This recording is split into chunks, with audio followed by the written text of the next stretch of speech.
Welcome to episode 59 of the Half Point Per podcast. I'm your host, Evan Riggs, joined as always by my co-host, Dalton Willie, and producer Johnny Pham is back in the saddle, which means this podcast will be on Apple, Spotify, and everywhere else you listen to podcasts this week, because Dalton and I don't have to be the ones responsible to do it. Johnny, how you doing today?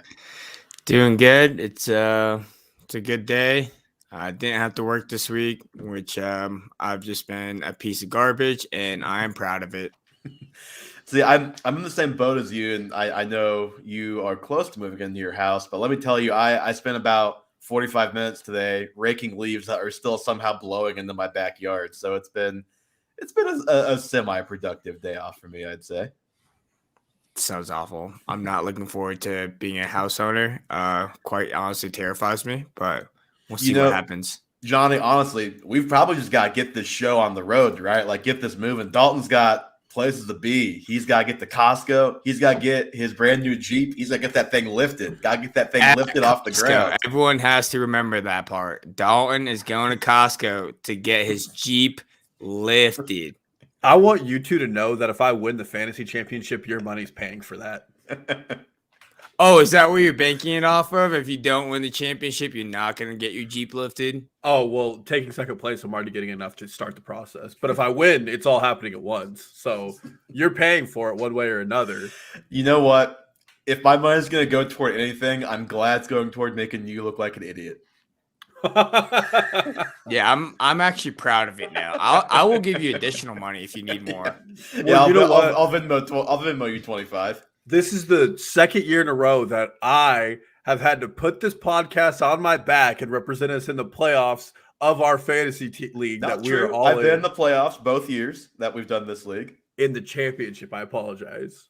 I'm sorry. Look, do you want me to list my players that are out now or later? On air, off air? We don't take excuses on this podcast. We take winners. And with that, we take winners. Okay. With that, we've got a lot of stuff to get to today, actually. We're going to do the usual start, sit, stream, but obviously a big one this week with it being championship week for so many people. And then we've got some fantasy football New Year's resolutions. And Dalton, I know we didn't really set too many ground rules for this, so I'm interested to see all the different directions that you and I took this. I don't know how many you brought. I've got 4, so a pretty hefty list on my end. I have 6, but one of them is so obvious that it's something we'll both have as a New Year's resolution. Well, I tried to stay away from the obvious, so I doubt that you and I overlapped, unless you also had the Najee Harris take that we talked about. No, but let me just go ahead and delete. Get Jeff Janis back in the NFL. I'll just get rid of that one now. Well, it's only right. Jeff Janis is coming back, so is Paul Perkins. Oh God.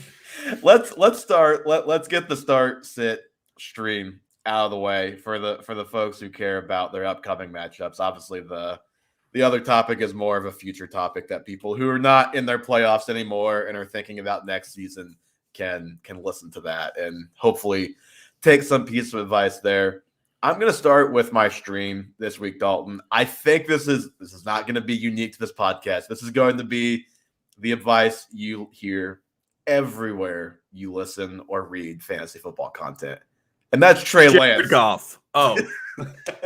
That's true. Well, Jared Goff, not terrible. Not a terrible stream. Correct. But yes, Trey Lance is probably everybody's advice if he's on your waivers. Is he your stream of the week this week too, or did you just try and be different? No, I was being lazy. It's Trey Lance. So he's basically played 2 games this year. I know he appeared a few times earlier in the season, but he's got 2 real games we can look at. One of them was only half of a game. So he's only started 1 game, and he's only had 1 game where the game plan was truly a Trey Lance game plan. And it wasn't great, to be honest. Number one, they played the Cardinals, who at this time, which was October 10th, so back when the Cardinals were good, at this time, the Cardinals were playing very well on both sides of the ball. Now, they didn't have any of their guys on offense that game, if memory serves, but defensively, they were playing well. So that's number one. So it wasn't an easy matchup to step into. Number 2, there was no George Kittle in that game. Do you remember in the Seahawks game the week before, that was when Kittle got hurt midway or early in that game. And I don't even know if Kittle played. I'd have to go look at the play-by-play. I'm not sure if Kittle actually played when Lance played in the second half of that game. Lance did actually have 20 fantasy points in that game. He had 14 the next week against the Cardinals. But in that game, he really struggled to throw the ball. But here's the thing. He got 16 carries. Now, I think those two things you can argue are partially related. Like, we can't throw the we've got to run the ball with this kid. Like, that's how we've got to move the ball today. I don't think he's going to have 16 carries in this game. But I do think you can pretty easily say he's got a great floor as a runner. He's going to get opportunities as a runner. And I mean, he had 89 yards rushing, no touchdowns in that game. And the team only scored 10 points. So if the team scores more, there's probably a pretty decent chance he has a rushing touchdown or at least has a fair amount of rushing yards. And then hopefully you would think with an easier matchup, which he gets Houston this week, and a couple months of practice, that he looks better as a passer than he did 2 months ago when he was kind of thrown into the fire a little bit against a pretty good defense. I'm not going to go crazy and say top 5 quarterback, like I think you're going to hear some places this week, but top 10, top 12, I think that's pretty realistic for Trey Lance and a great matchup this week. Yeah, I will say the difference between him and a lot of the other guys is he has overall one fantasy scoring player upside. I mean, he can just run the ball so effectively. He could score 3 rushing touchdowns. Or something. Exactly. And that's where it comes from. He has that Jalen Hurts, Josh Allen, Lamar Jackson level of upside. And then obviously the weapons. We'll see whether or not he's got that Cam Newton, on the 3-yard line, they might just call QB power. That. Yeah. That's in his arsenal very, very much so. Now we'll see whether or not Shanahan even has to open up the playbook against a very beleaguered Texans team. With that being said, they beat the Chargers last week. And the defense actually, not bad, not terrible. Played okay against Herbert and company. Yeah. And if Elijah Mitchell's back, that might change it a little bit. But really, my big takeaway with Trey Lance being there is I do kind of discount every other weapon on that Niners team. I'm not benching any of the studs, Ayuk, Debo, or Kittle, or even Mitchell. But there is a touchdown equity that I think they're all losing out on because there is that opportunity for Lance to run, like you said, a QB power in the red zone. It just changes the way that offense functions in a lot of ways. But again, I would not bench any of those guys simply because we have a different start. 2 other guys I did list because I figured we'd be the same here of potential starts. Jared Goff has a really favorable matchup against Seattle. And he's been, salvageable weekly. And then if you're in a matchup and maybe COVID really hits you hard and you need a moonshot, Drew Lock is a player that I would consider. He is really wow. Well, I never thought I'd hear those words out of your mouth. I'm a Drew Lock hater. I've been a Drew Lock hater since last season, but he takes a lot of deep shots. And for what it's worth, he's going up against a beleaguered Chargers secondary that just let Davis Mills put up 300 yards. Yeah, I think where you're going to see Denver probably take advantage of the Chargers more is Javonte Williams and Melvin Gordon because the Chargers' rush defense is absolutely putrid. We would hope, but there's still opportunity there. There's deep shot. Again, this is when you're in your fantasy playoffs and you're thinking there's no way I can score 100 points, and you're putting players out there who you're hoping can have very outlier performances. I like the Goff call. He tends to dump down the running backs a lot, and that is one thing that the Seahawks just cannot handle for whatever reason. Can't stop that. So Goff isn't bad. Way preferable to Drew Lock for me, and there's a great chance he's out there in your league. Now we'll see if he plays this week, is Justin Fields. He gets the Giants this week, and I know trusting the Bears and Fields and Nagy and any of that, it would all feel very bad, but the Giants are a special kind of bad, a very special kind of bad. And Fields, he doesn't quite have the rushing upside that Lance does because he doesn't have the touchdown rushing upside, but he's still got just rushing upside in general. He's had a game with over 100 rushing yards this season, had multiple games with 10 carries. He had that stretch early on where it was 3 carries. He had 1 rush his first start, but his last handful of starts, it's been 10 carries, 8 carries, 4 carries, 9 carries, 7 carries. So he's got some rushing upside and a great matchup this week if he's back. Yeah, and that's a good one. The Giants are probably the 31st worst team in the NFL, fighting the Jaguars for that position. So definitely, I think they might be worse than the Jaguars. It's up there. It's very close. It's hard to decide who's a worse coach. between Jason Garrett and Urban Meyer, formerly head coach of the Jaguars. Giants. Okay, I'll let you kick us off with your star of the week. We're just going back to what was fun last week, but it's Ronald Jones. Do not let Keyshawn Vaughn change your opinion. He is the true and tried starter in an offense that is sorely needing playmakers. He got 3 targets yesterday as well, so he's getting some passing game work, which increases it. But again, the Bucs play the Jets. I don't expect this to be a competitive showing, and more importantly, I expect Tom Brady not to need to use his arm to win this game at all. I think the Bucs are probably going to roll out and roll this game away. And the Jets are the 29th ranked rush defense in the NFL. They just gave up 94 yards and a touchdown to Dare Ogunbowale. It's definitely a very easy Rojo experience, which means he's fumbling in the first quarter and not going to be heard from. I was gonna say, like we said last week with Rojo, you always have the downside that he makes a mistake early and is just never heard from again. I'm gonna check the Dare Ogunbowale stats real quick because I think, let's see, 57 rushing, 15 receiving. So a little less on the yardage, but yeah, he did still put up okay numbers. And I think I'll get to this actually a little bit later. I think he's a pretty bad running back. So yeah, it's a good spot for Ronald Jones. You just have to, like I said before, go into it with your eyes wide open, knowing that it could come back to bite you at any moment. But he could really go off. It's bad team, easy game for the Bucs, you would think. Well, and like, is Mike Evans back? We still don't know. Obviously, Chris Godwin is out. Gronk didn't really do much last week. Antonio Brown is back, so it's like they have some of their weapons. Could they get Mike Evans back? Maybe. If they don't, it could be a more run-centric game plan as well, just because they don't have the explosiveness down the field with Mike Evans. So we'll see. Obviously, a lot to sort out with who's playing and who's not playing for everybody across the league. A lot of waiting there. Dalton, you know I had to do this. Every time I get a chance to talk about this guy, I'm going to take it. Devin Singletary is my star of the week this week. Pretty quietly, he's the running back 27 on the season. I know he's one of the few who's played all 15 games, so his points per game, which is like, I think 8.7, aren't as impressive as the cumulative numbers. Has he played, or was he a healthy scratch any week? No, it's been Moss that's been a healthy scratch many times this year, actually.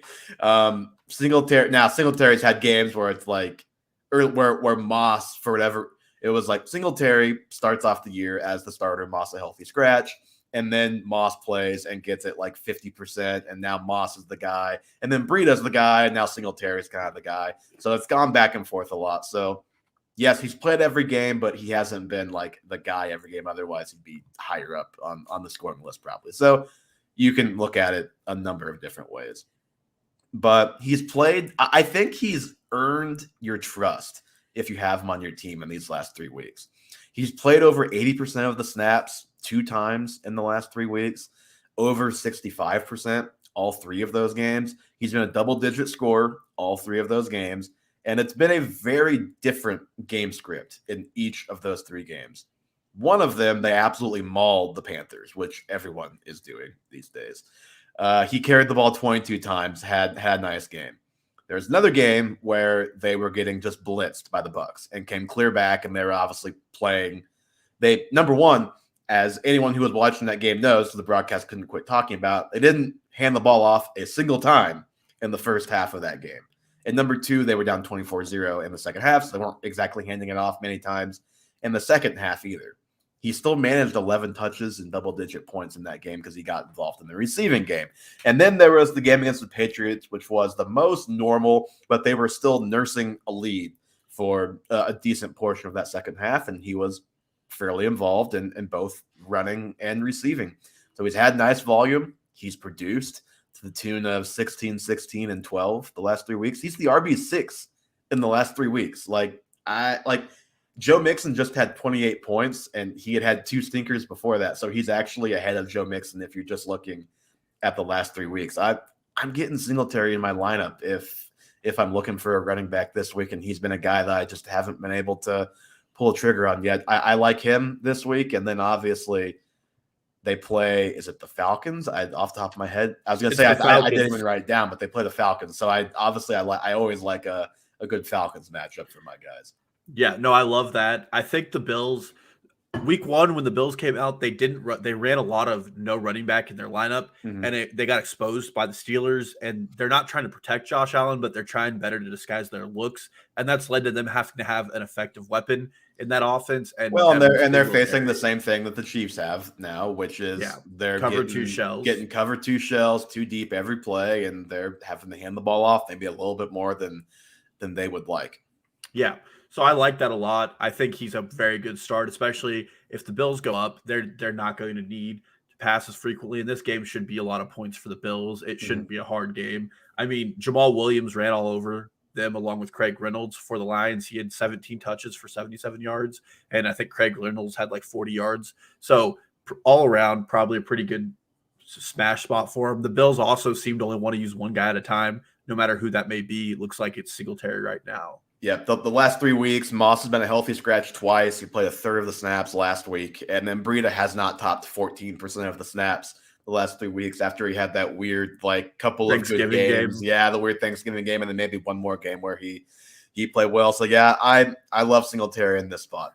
Yeah, jumping to the other side of that offense that they're playing in the Falcons, I actually have unfortunately Cordarrelle Patterson as my sit of the week. It's not been great for Cordero the last month. It's over. I think probably 4 or 5 pods ago, we said we were going to ride this train as long as we could, and we did not know, but we were almost to our last stop.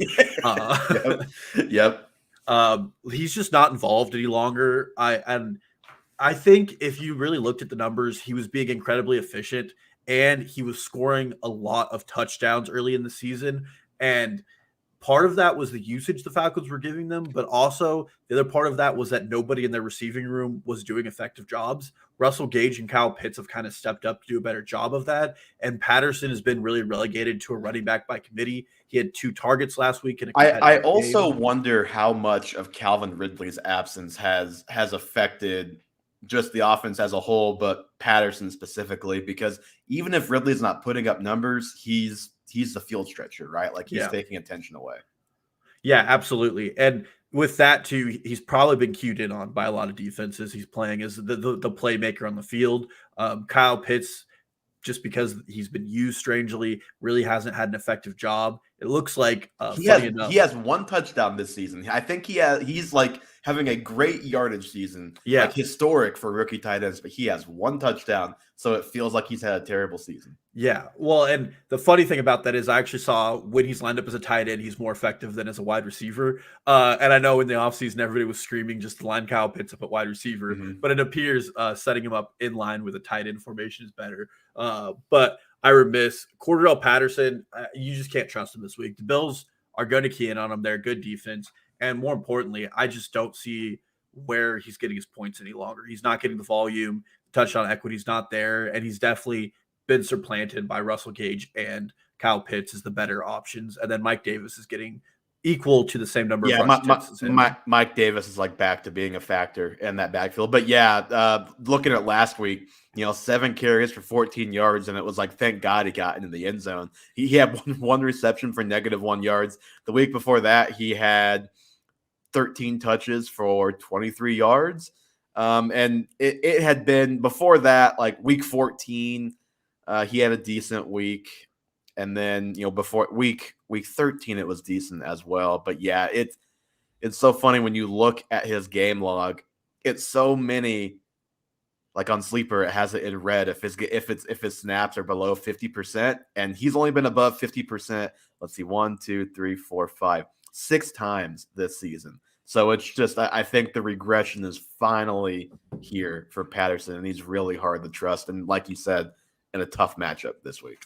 Yeah, absolutely. There's a good chance that we see Matt Ryan at his absolute worst this week, which is saying something, because it's a pretty bad Matt Ryan. Hello Thursday night game against the Patriots from whatever, a month ago, however long ago that was. Yeah, that game, I think I went to the movies during that game. It was so bad.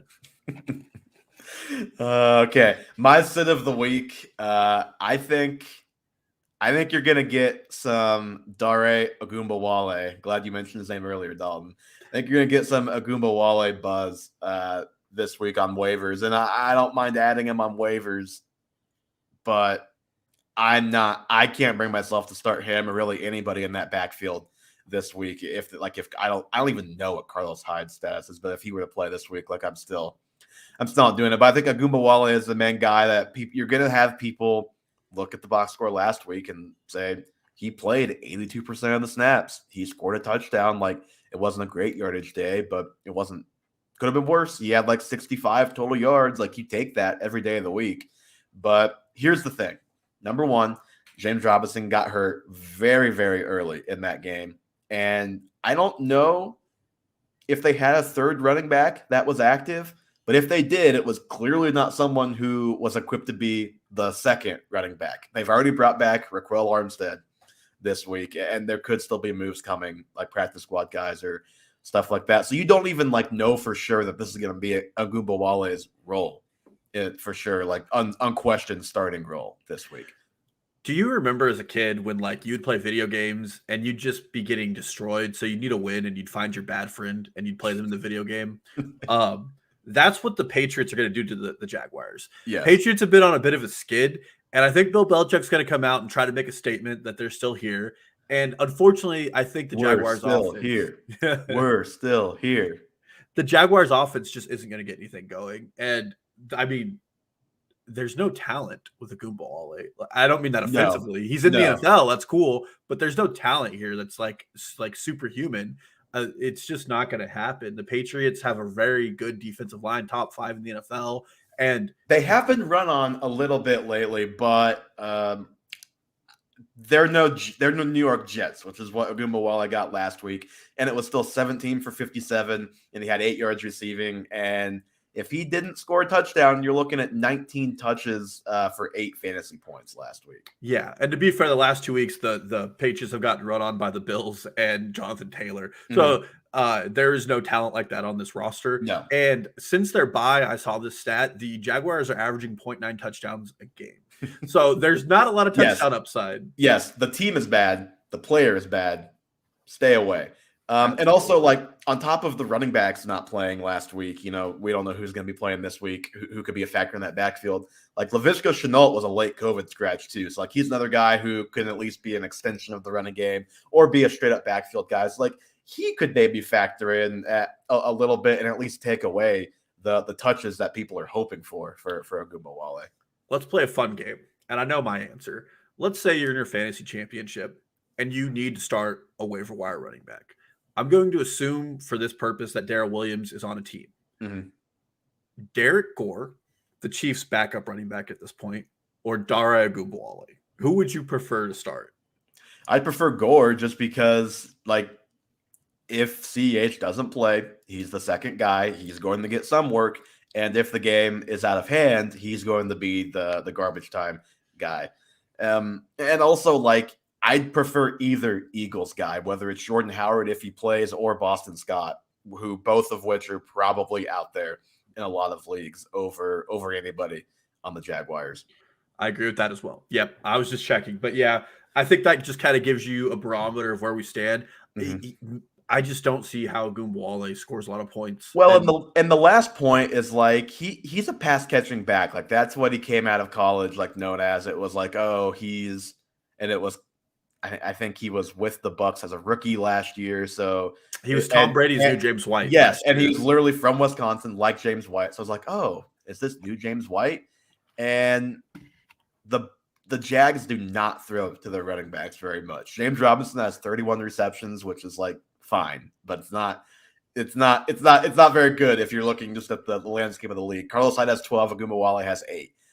I would venture the guess they're pretty low on the totem pole for running back receptions this year. So even the thing he's best at, you're not sure that's not how they've played all year. Yeah, I would not be trying to roster him. If you have Fab remaining, I would probably be going for anybody else. Isaiah McKenzie off waiver wire, Boston Scott, Jordan Howard, all of those guys. Mm-hmm. Definitely priority over Wale. Mm-hmm. I agree. Okay, Dalton, unless you have anything else to add, I think we are safe to move on to some New Year's fantasy football resolutions. This is my number one resolution here. and I rewrote this one a couple times. So it's the Seattle Seahawks get a new coaching staff. This at one point was Russell Wilson goes to a new team, but here's the deal. Russ, Lockett, and Metcalf is such a fun fantasy environment that you just feel like with the right coach and a better execution of that offense, that there's no And better. also maybe a ceiling. couple of interior offensive linemen who don't get run over at literally every single play. Yeah, that too. Unfortunately, they don't have a first round pick this year. Yes. So we know they won't have a great one at the very least, unless they draft Creed Humphrey 2.0. Yeah. But it just, if Russ leaves, Russ will likely end up somewhere where his fantasy value increases. But it's very hard for Lockett and Metcalf to see any increase in their fantasy value unless Aaron Rodgers does a complete 180 and goes to Seattle, which is something I don't see happening. No, that is not happening. So for the sake of fantasy, I would love to see this trio stay together and get 2 or 3 more seasons together of great coaching. Somebody like Bruce Arians coming over and executing a pass first offense. Maybe Byron Leftwich, a great coaching candidate, could come over and just install his offense as Eric Bieniemy, who's getting no coaching calls. Anybody in reality would be better than this. Chip Kelly. Let's run the Chip Kelly quick up. So what's like your actionable like resolution here? Like Russ, go to the owner and say you fire Pete Carroll or I leave. Like, is that where we're at here? Yeah, it's Pete Carroll gets fired. And that could be today. For all I could get off this podcast, Pete Carroll would be fired, and I would be a happier person for it. I was just curious, like who actually like can make this happen. But yeah, I think it's Russ just saying, yeah, you either fire the coaches or you trade me. I'm not doing this next year. Yeah, and that would be ideal for me. So that's my first resolution. I love all of those players, and I just want a better environment for all of them. Mm-hmm. So my first one sort of involves Russell Wilson by extension. I want DJ Moore to become best friends with a quarterback this offseason. That's my resolution for DJ Moore. Talk about a depressing ending to a season for a very, very, very good player. He hasn't like killed you in any of these weeks, like these last 4, 5, 6 weeks that you started him for the most part. I think against the Cardinals, he had like 4 points, but they actually won that game. So it was like, that's just kind of how it goes sometimes. But since Cam has arrived, he has yet to top 13.4 fantasy points. He's been single digits 3 times. And this is a guy who started the season with 4 straight double-digit games, had a 28-point game earlier this season as well. And we all know it's not DJ Moore's fault. We know it's Cam Newton and the bits of PJ Walker and the occasional Sam Darnold that we've seen down the stretch, and obviously earlier in the season, Darnold as well. Moore probably could have even been more maximized when they were actually doing good things. He's like wide receiver 16 right now, probably gonna finish a top 20 receiver unless he really has a bad week this week.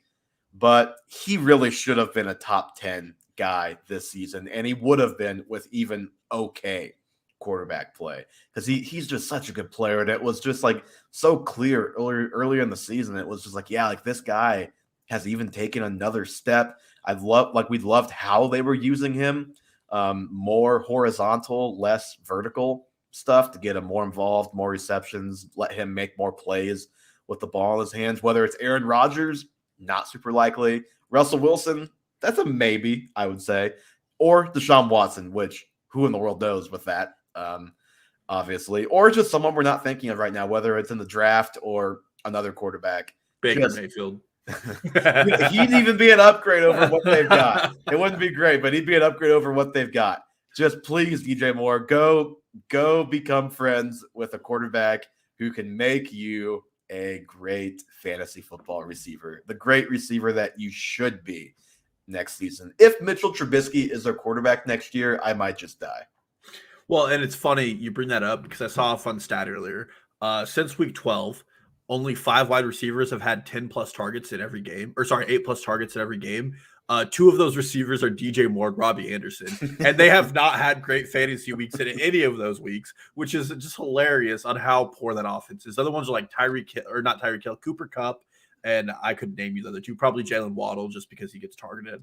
And T. Higgins is a decent candidate because he's getting Yeah. a lot of targets lately. But yeah, that offense has gone downhill. Matt Rule has been incredibly impatient with his execution of it as well.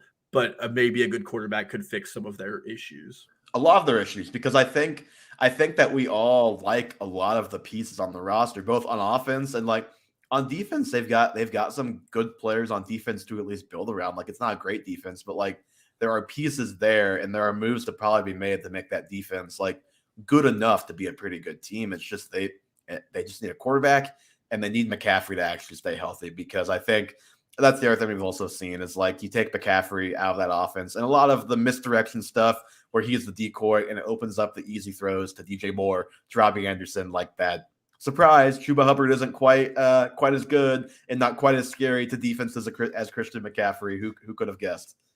Wow, I couldn't have, honestly. My second resolution goes out to all of you fantasy managers out there. I just want us to stop drafting mid-round tight ends. We just need to I was going to put this on my list, but I was like, I know Dalton's going to have it, so I'm just not even going to do it. Guys, we have enough data on this. Mark Andrews is the only player I've seen come out of the mid-round and do well, and he probably shouldn't have been a mid-round tight end. But TJ Hawkinson this year, Noah Fant, Kyle Pitts, all mid-round tight ends, all have been incredibly disappointing, because for all of those guys' prices, you could go great or go late. I still contend that's the way to go. Great. You could have gotten Cooper Kupp for any of those guys' price. I just want you to know that. And so if you were not in your fantasy championship and you drafted Hawkinson, Noah Fant, or Kyle Pitts in the 4th round, you were not there because you did not draft Cooper Kupp. And this podcast was staunchly advocating for you to draft Cooper Kupp. Jamar Chase and T. Higgins were both going around that spot. Tyler Lockett, so many players, Deontay Johnson. Mm-hmm. I mean, in all honesty, as a community, we need to get together and just stop doing this and let those tight ends fall to the 7th and 8th round, where then they're valuable to your team. So that's my resolution. And the other reason to not do it right is you look at the guys who either weren't even drafted or drafted late, but mostly weren't even drafted, that have been great in patches this season, like a Pat Freiermuth, like Dawson Knox, like I'm trying to think. Gerald Everett of late. Gerald Everett, after literally giving away 2 touchdowns a couple weeks ago, has actually been producing. I saw a very depressing side by side of him and DK Metcalf over the last since Russell Wilson returned, and he is outproducing DK Metcalf on 15 fewer targets. So that is just fun for everybody. That is horrible. I mean, Dalton Schultz was a guy. Dalton Schultz is another big one. Yep. Yeah, I mean, Zach Ertz was. I mean, there was a midseason trade, but even with Philly, he was manageable. He was good enough that you could start him. Yep. Yeah, Dallas Goedert, and Dallas Goedert's probably going to be a mid-round tight end next season, so don't do it. I'm telling you right now. But yeah, just stop. It's better. To be fair, he probably would have been a mid-round tight end this year if Zach Ertz wasn't there. Yes. So you should draft him this year. Don't draft him next year. Simple answer. What's your next one? All right. My next one is for not a specific player, not even fantasy managers. I'm talking to you, Sleeper. I'm talking to you, ESPN, CBS, Yahoo, anywhere where people can play fantasy football. Give Deebo Samuel running back eligibility next season. I have no way of knowing what the actual splits are on these snaps, but here's what I know. Deebo is lined up in the backfield 50 times this season. Now, again, I don't know how many of those times have been since he essentially has become a running back, but I can tell you the numbers since week 10. In his first 9 games, he had 6 carries. From week 10 on, he's been at 5 carries or more every game. According to StatHead, his 7 rushing touchdowns this year are the second most by a wide receiver in NFL history. Can you name number 1 on this list? It just happened very recently. How recently? Last season. Last season, a wide receiver with rushing touchdowns? Yep. I have no idea. A wide receiver. Taysom Hill did come on. That's what it said. See, but he wasn't down as a wide receiver, right? You could play Taysom pretty much anywhere you wanted to in your lineup. He's one of only 6 players, this is back on Debo, in NFL history that have 200 rushing yards and 1,000 receiving yards. He is the only guy, like if you look at Pro Football Reference, he's the only guy on this list to be listed as a pure wide receiver. It's either straight running backs, with Christian McCaffrey being the most recent. Like I think Marshall Faulk was one of them. I don't have the whole list in front of me anymore. The other 2 that were receivers were also listed at receiver dash running back. Give Debo the running back label, please. Over his last 4 games, he has 7 receptions and 28 rushes, 5 rushing touchdowns, no receiving touchdowns. 28. He should already have the running back label. Give it to him next year, because if he does have it next year, he is automatically the most interesting draftable player in the first 3 rounds next year. Absolutely. I agree with you, or at least give commissioners the ability to change eligibility requirements in their league. Sleeper, you're the only one that will do that. I know Yahoo and ESPN don't know what that looks like. Mm-hmm. That's great. Guess what my third one is, and guess what I spent up all day researching, Evan? Go for it. Will Fuller last year, because I have a resolution, and it's that Will Fuller gets another healthy season and even a mediocre NFL passing attack, because last year he was on par to be a top 10 wide receiver. He was having a great season. He was 4th in the NFL. So like what's the actual resolution here? Like him to stay healthy and not. So get Will Fuller back on steroids? Is that what you're telling him to do? And not use PEDs. Let me finish. And he can stay with the Dolphins because they clearly need him, because Tua has to throw 5 yards or nothing. Part of that's offensive line issues. But I just wanted. He had a nice dive to Mac Hollins last night down the sideline. Ball. Give that to Will Fuller instead. Give the deep ball to Will Fuller instead of Mac Hollins. But just give him one more healthy. Remember when you made the bet of Will Fuller versus Jalen Waddle? That was fun times. I guess we'll never know, because Will Fuller might never play football. I don't know how a finger injury sidelines you for 10 games. I don't know. Because he's Will Fuller, man. Because he's Will Fuller. That's all I ask for, is one more season where I can hype Will Fuller, I can play him in DraftKings, and I can just feel comfortable and just know that he's going to play all 17 games. One season, that's all. And then his NFL career could be game over at that point. He could retire. I just want one more year, because Will Fuller was on pace to be a top 10 wide receiver. He looked great. He was doing everything he needed to do, short, intermediate, and long routes in that Houston offense. And we deserve it as a football community. You know my feelings on Will Fuller. He's not my favorite. I think if you look back on his season with the Texans, number one, he had one of the best quarterbacks in the league throwing on the ball. The quarterback who led the NFL in passing yards that season. Number 2, a fair bit of production was in garbage time late in games. He still outproduced Pro Bowler Brandon Cooks in the same offense, points per game and in total fantasy points. I'm a believer in the Fuller trade. If only God had given him a better body. Okay, so that's his resolution. Dalton wants Will Fuller to have a better body. Yes, quote me on it. I'm going to stay on the same team with my next one. This is my last one, but I'll jump the gun here. I want Jalen Waddle to go to the Justin Jefferson and Stephon Diggs School of Route Running for one summer.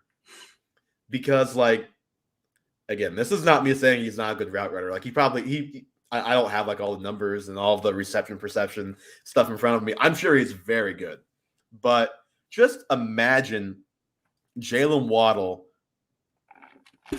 with imagine him 50% better in that regard. Imagine if he could also be a tactician to go along with his physical traits, because he, as you both know, he's probably been my favorite rookie receiver this whole time before the season. I just loved the physical profile of Jalen Waddle.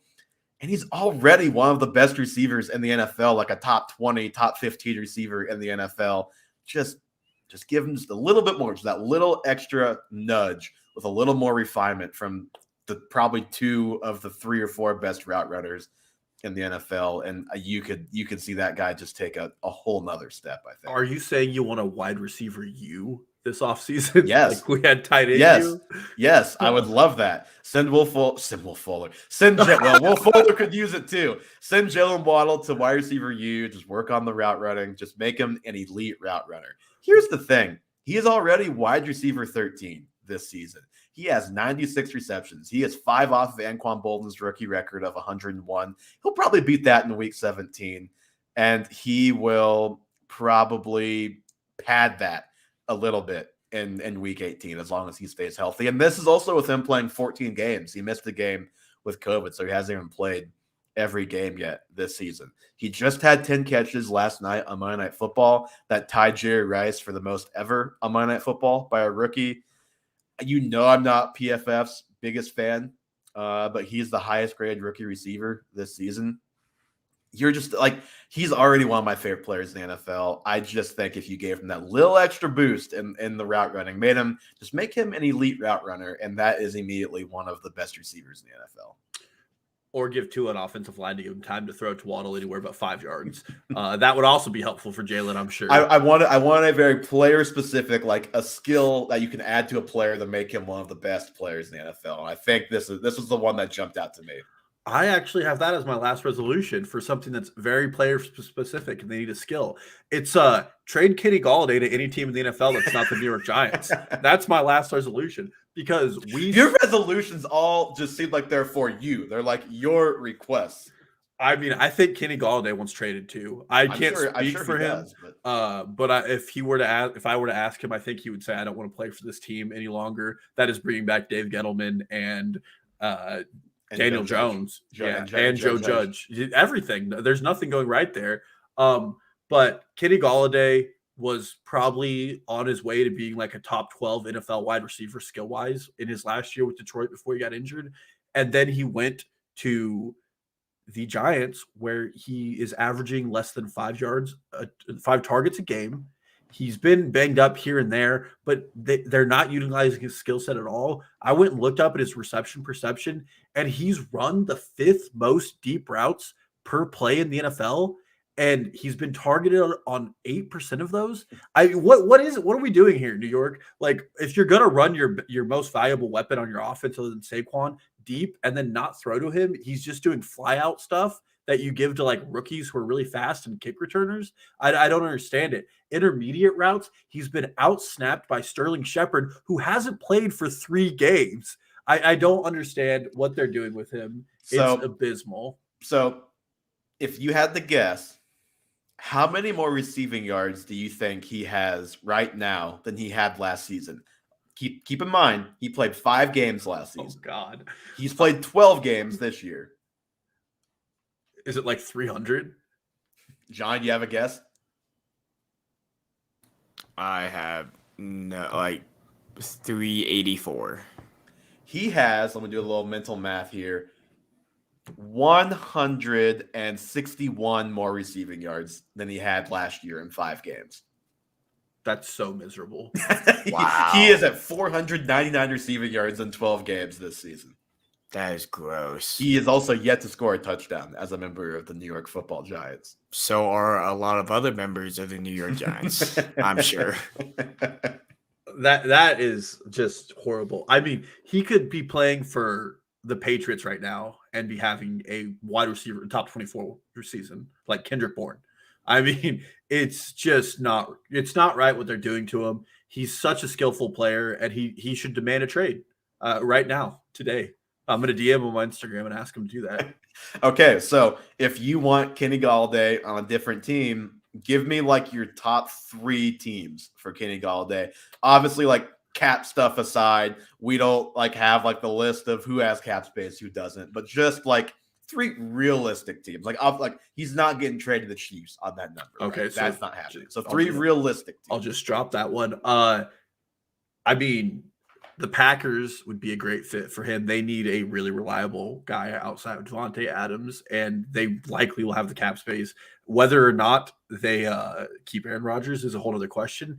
Secondly, I think the Raiders would be a good fit for him. They need that possession-style wide receiver and somebody next to Darren Waller. I think that's another good fit. And let's see. Here, let me give you one. The Dolphins. The Dolphins, that's a great one too. There we go. There's 3 teams that Kenny Golladay would be a top 24 wide receiver at, no cap. No cap. Okay, how many more do you have? I know you brought 6, I brought 4. I only have one more left, so I want to make sure that you get all of yours. Well, the Jeff Janis one was a joke, but the last one that I'll Okay. say, it's just Kansas City wins the Super Bowl this year, next year. It's not really anything involving fantasy, but I just want another Super Bowl in Kansas City. Okay, fair enough. So your New Year's resolution is to have someone fix the Super Bowl for the Chiefs. Actually, I don't even think we need to fix it at this rate. We could just win it. Okay, so my last one, actually, back to fantasy football for a second here. And this one is for myself, for every fantasy football manager. Do not be fooled by the cumulative numbers of Najee Harris this season. There is a 100% chance you're going to hear almost this exact line from somebody on a podcast next summer who's trying to hype Najee Harris up as a first round or early second round draft pick. Well, he finished as the RB4 last season. He had more than 300 carries. He had 100 targets. Like, the volume was insane. Like, Big Ben was just god awful last year. You give him a better quarterback, whoever that quarterback may be at that time. You have a slightly better quarterback. Let's give him Baker Mayfield. So they've got Baker Mayfield, like, not great, but it should be better than what they had. Like, their offense was one of the worst in the league this last season. Like, Najee Harris on that volume and a better offense. Like, I'm drafting volume in the late first, early second. And I say, do not do it. Do not be fooled by Najee Harris this season. You saw it against the Chiefs. You've seen it a bunch of other times this season because the Steelers have been down a lot this season. No matter how many points they're down by, they're going to keep throwing it and throwing it and throwing it. And not throwing it deep, mind you, dumping it down to Najee Harris. I don't know if that is a Big Ben has washed, that's all he can do thing. I don't know if that's an offensive coordinator calling plays that make that the best option thing. I don't know if it's both. But that is not how an offense should be operating. It's kind of like the year when Leonard Fournette had like 90 receptions in Jacksonville, and everyone tried to say that like, oh, he had 90 catches last year. Like, it's like, no, like, that's not really what Fournette is going to do every season. Not because he can't catch the ball, but you don't want to be throwing it to that guy 100 times. Like, he's going to end up with 100 targets, not Najee Harris is this season. I think he's like at 88 or 90 right now, and they have 2 games left. And even in an okay offense, that's just not going to happen. For the sake of the team, it shouldn't happen. And if you look at that team specifically, I think if that offense is humming even like at an okay rate or even very good, like let's just say for the sake of argument, they get a big fish somehow. They get Rodgers. They get Russell Wilson. Like, that could be what convinces me to take Najee Harris higher, but it's not going to be because of volume at that point. It's going to be because of the hope he's in a better offense. Because if that offense is humming, it should be running through Deontay Johnson and Chase Claypool at receiver, with Najee still getting touches, but not, borderline 380 touches and 85 receptions. And I just think you're going to hear the volume argument for Najee Harris next offseason. Well, here's the 2 things I'll say. One, if Myles Gaskin were to continue to get the volume he was getting, he would have been a top 15 running back in one of the ugliest top 15 seasons. And it's Speaking of which, with our bet, he is running back 23 right now, just barely ahead of Darrell Williams and a couple other guys. So I think he's a little out of reach of some others that are further down, but it's very close for our Myles Gaskin bet. I believe in him. Now back to trash talking him. On that, I say this every offseason, don't expect your running back to play 16, now 17 games. Mm-hmm. I don't think Najee Harris is going to probably play all 17, and that's part of the reason he's the RB4, because if you give any running back in the NFL this many touches, they're going to be a top 10 running back because of that, just because in any scoring league, when you get 8 catches a game, you're going to be in that for same reason. Yeah, and I think he's like, like an above at, like, he's better than a replacement level player, but also as you and I talked about a little bit in our Twitter messages the other day, like he hasn't proven he can be like that explosive fantasy guy yet. Like he's had a couple 20, 23 point games, but he hasn't had like the huge like 30-point game, and that's partially him, partially the offense. Exactly. Well, that's just it. Is when you're drafting at the top of the first round, if you take Najee Harris, you're really going to be looking for some explosive players later on because he's not going to provide that to you. He's just very ho hum and boring. And even then, the bottom for him is like, I think he's averaging 3.2 yards per carry. So you really need the volume. And if for some reason, say Matt Canada gets canned or Mike Tomlin moves on and a new offensive coordinator is there and that volume's not guaranteed, then it gets really bad really quickly. So you're really betting on like a very and even if Ben is gone, if the offense doesn't get substantially better enough to give him more touchdown opportunities, you're probably looking at 20 to 30 fewer receptions just because he's just not the guy that should be getting 100 targets, like I said. Yeah. Well, and then at the same time, this isn't the same bet you make with Derrick Henry. Like Derrick Henry's volume is partially there because the guy is an absolute freak of nature. And this isn't disrespectful to Najee Harris, but he's like a good starting running back in the NFL, and that's about his extent. Remember, him and Etienne went back to back, and I wouldn't say those two are like greatly far off on skill level, but at the end of the day, you're betting on a player whose quality of skill isn't that great when it comes to the NFL running backs. When Jonathan Taylor was falling in the second round because of some usage concerns last season, and clearly absolute freak of nature. Yeah, and like just thinking, not even including receivers in this mix, but if you're just thinking about first round next year, like I'm taking Jonathan Taylor, I'm taking Joe Mixon, I'm taking Christian McCaffrey, Alvin Kamara, I'm taking Dalvin Cook, I'm trying to think who else. Like CMC. Yeah, I said CMC. Like, would you take, this is a good one, Saquon Barkley or Najee Harris next year? I'm not just obviously we know nothing about who their quarterbacks are. I'm taking Najee, probably by a pretty good margin, just because of that Giants offense. Nick Chubb for sure over Najee Harris, and Aaron Jones if Aaron Rodgers is in Green Bay for sure over Najee Harris. Austin Eckler, he'll be Eckler for sure. Joe Mixon. Yeah, I said Mixon. Mixon was like the second guy I said. Josh Jacobs. And maybe Derrick Henry for sure too if he's healthy. Insert rookie running back. It's not a great rookie running back draft class. I'm not sure you're going to get. Maybe if Breece Hall goes to like the absolute perfect spot. Okay, maybe. What if Cam Akers plays in the playoffs? And Cam Akers is the tricky one too. And then you also have like J.K. Dobbins. Like he's not going to go higher than Najee, but like would I prefer him to Najee? Maybe, but that's because I'm in love with J.K. Dobbins practically. So Elijah Mitchell, that's a guy. No, see Elijah Mitchell. I think if I were making a bus list right now, he'd be number one on my 2022 bus list. I did see a tweet and it said, all fantasy analysts quote tweet us with your biggest L.